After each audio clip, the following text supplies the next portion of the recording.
இங்கே மீனா கிட்ட சொன்ன மாதிரியே முத்து பார்த்தீங்கன்னா பாட்டிக்கு ஃபோன் பண்ணி கிறிஷோட எல்லா விஷயத்தையும் சொல்கிறாங்க.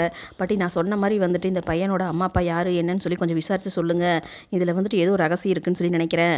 நானே நேரில் வந்து விசாரிச்சிருவேன். எனக்கு கொஞ்சம் இங்கே வேலை இருக்குது பாட்டி. உங்களுக்கு வந்துட்டு பக்கத்து ஊர் தானே, அதனால் நீங்கள் கொஞ்சம் என்ன ஏதுன்னு சொல்லி கேட்டு சொல்கிறீங்களா அப்படின்னு சொல்லவும், சரிடா முத்து, நான் உனக்காக இது கூட செய்ய மாட்டேனா, சரி நான் என்ன ஏதுன்னு சொல்லி விசாரித்து சொல்கிறேன் அப்படின்னு சொல்லி சொல்கிறாங்க. ஆனால் முத்து வந்து பாட்டிக்கிட்ட பேசின எல்லா விஷயத்தையும் இங்கே ரோஹிணி கேட்டுடுறாங்க. ஐயோ, இவன் வந்து அடங்க மாட்டான் போல இருக்கே, எப்படியாவது அம்மாட்ட சொல்லி இவன் இனிமேல் ஃபோன் பண்ண வேண்டாம்னு சொல்லி மிரட்டி வச்சா, இவன் அடுத்த கட்டமாக வந்துட்டு இப்படி எல்லாத்தையும் ஆராய ஆரம்பிச்சிட்டானே, இப்போ என்னடா பண்ணுறதுன்னு சொல்லி ஒரு பக்கம் பயந்து போய் நிற்கிறாங்க.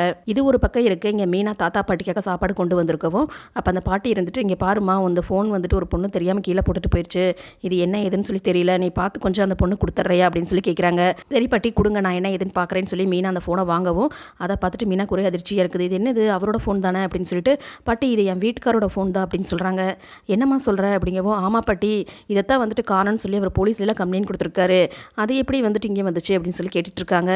சரி பாட்டி, இந்த ஃபோனை வந்துட்டு யார் இங்கே கீழே போட்டுட்டு போனது அப்படின்னு சொல்லவும், தெரியலையே மீனா, ஒரு பொண்ணு தான் வந்துட்டு செருப்பு தைக்கிறதுக்காக வந்துச்சு, அப்புறம் செருப்பு தைச்சு முடிச்சதுக்கப்புறம் ஆட்டோவில் ஏறி போகும்போது தெரியாமல் இந்த ஃபோனை கீழே போட்டுட்டு போயிடுச்சு, நான் கூட அந்த பொண்ணோட தான் நினச்சதான் எடுத்து வச்சேன். சரி பாட்டி, அந்த பொண்ணு எப்படி இருக்குன்னு உங்களுக்கு தெரியுமா அப்படிங்கவும், இல்லையம்மா, நான் இப்போ தான் முதல் தரமா அந்த பொண்ணை பார்க்குறேன். இங்கே மீனா பார்த்தீங்கன்னா யோசிக்கிறாங்க.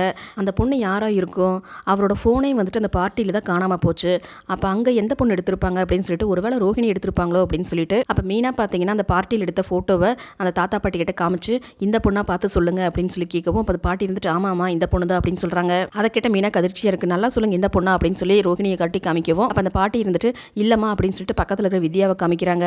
அதை கேட்ட இங்கே மீனாக்கு பார்த்தீங்கன்னா பயங்கர அதிர்ச்சியாக இருக்குது. என்னது, அப்போ அந்த வித்யா தான் வந்துட்டு இந்த ஃபோனை திருடுனதா, அவங்க இதுக்காக வந்துட்டு இவரோட ஃபோனை திருடணும், அப்போ ஒரு வேளை ரோஹிணி சொல்லி தான் வந்துட்டு இந்த வேலை பார்த்துருக்காங்களா அப்படின்னு சொல்லிட்டு அதை கேட்டு பயங்கர அதிர்ச்சியாக இருக்குது மீனாக்கு. இதை முதல் வேலையாக அவர்கிட்ட சொல்லணும் அப்படின்னு சொல்லிட்டு இங்கே மீனா பார்த்தீங்கன்னா முத்துக்கு கால் பண்ணி என்னடா எல்லா விஷயத்தையும் சொல்கிறாங்க.